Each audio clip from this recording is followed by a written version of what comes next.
Anemia artinya kurang darah. Didefinisikan sebagai penurunan jumlah total hemoglobin atau jumlah sel darah merah yang menyebabkan pasokan oksigen tidak mencukupi untuk memenuhi kebutuhan fisiologis tubuh. Hemoglobin adalah suatu metaprotein, yaitu protein yang mengandung zat besi di dalam sel tubuh darah merah yang berfungsi sebagai pengangkut oksigen dari paru-paru ke seluruh tubuh. Etiologi anemia defisiensi besi adalah yang pertama, ketidakseimbangan pola makan dalam mengonsumsi makanan yang mengandung zat besi dengan kebutuhan di dalam tubuh. Yang kedua, gangguan absorpsi besi pada usus dapat disebabkan karena infeksi peradangan neoplasma pada gester, duodenum maupun jejunum. Yang ketiga, kebutuhan sel darah merah meningkatkan pada saat hamil dan menyusui.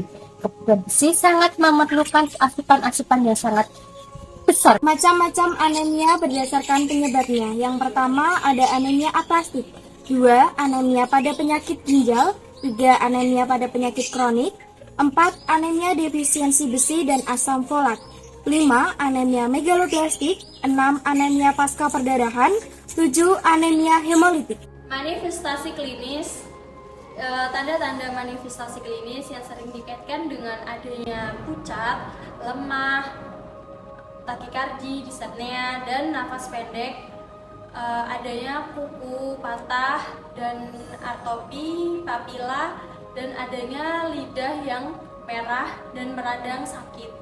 Manifestasi klinis biasa kita jumpai yaitu manifestasi klinis anemia besi, yaitu dipengaruhi oleh adanya pucat, takikardi, dispnea, dan saat waktu bekerja dia mudah lelah.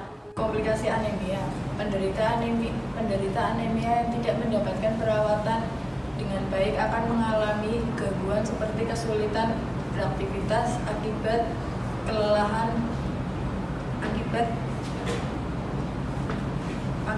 mudah lelah. Untuk masalah pada jantung itu seperti aritmia dan gagal jantung. Untuk gangguan pada parunya itu seperti hipertensi pulmoner.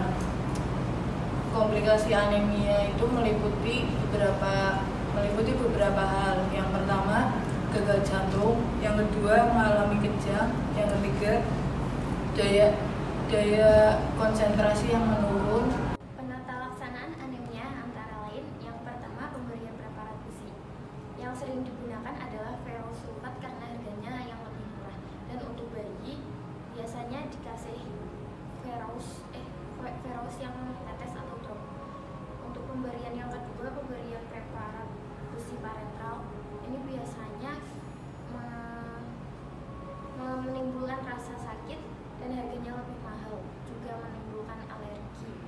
Untuk yang ketiga, transfusi darah. Untuk transfusi darah ini biasanya digunakan untuk anemia yang sudah parah. Pencegahan anemia sendiri itu ada dua, yaitu satu pencegahan anemia sekunder dan pencegahan anemia primer.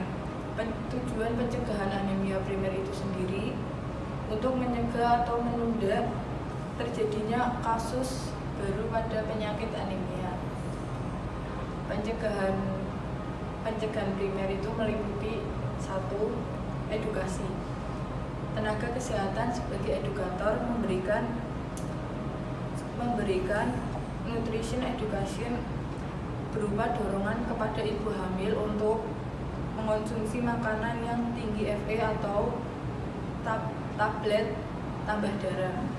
Untuk pencegahan sekunder sendiri itu bertujuan untuk menghentikan perkembangan penyakit menuju suatu perkembangan ke arah kerusakan atau ketidakmampuan. Perawatan anemia berdasarkan penyebabnya. Yang pertama ada anemia aplastik. Pengobatan untuk anemia aplastik dapat dilakukan dengan transplantasi sumsum tulang belakang dan terapi imunosupresif dengan ATG yang diperlukan melalui jalur sentral selama 7-10 hari. Prognosis buruk jika transplantasi sumsum tulang belakang tidak berhasil. Bila diperlukan, dapat diberikan transfusi RBC, rendah leukosit, dan platelet. Yang kedua, ada anemia penyakit ginjal. Pada pasien dialisis, harus ditangani dengan pemberian zat besi dan asam folat. Kalau tersedia, dapat diberikan eritropoietin. Yang ketiga, ada anemia pada penyakit kronik. Kebanyakan pasien tidak menunjukkan gejala dan tidak memerlukan penanganan untuk anemianya. Dengan menangani kelainan yang mendasarinya, maka anemia akan terobati dengan sendirinya. Yang keempat, ada anemia defisiensi besi dan asam folat. Dengan pemberian makanan yang adekuat, pada defisiensi besi diberikan sulfat ferosus 3 kali 10 mg per hari. Transfusi darah diberikan bila kadar Hb kurang dari 5 gram per sen.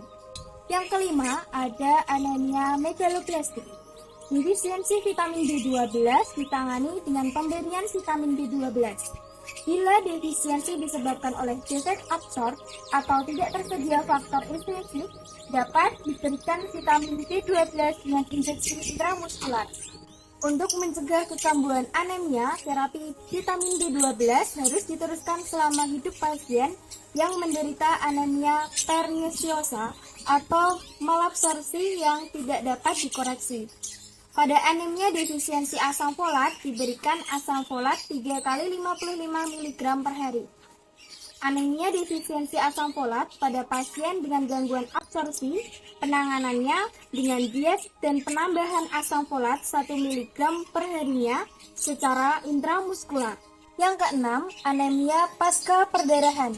Dengan memberikan transfusi darah dan plasma, dalam keadaan darurat diberikan cairan intravena dengan cairan infus apa saja yang tersedia. Yang ketujuh, anemia hemolitik. Dengan pemberian transfusi darah, menggantikan darah yang hemolisis.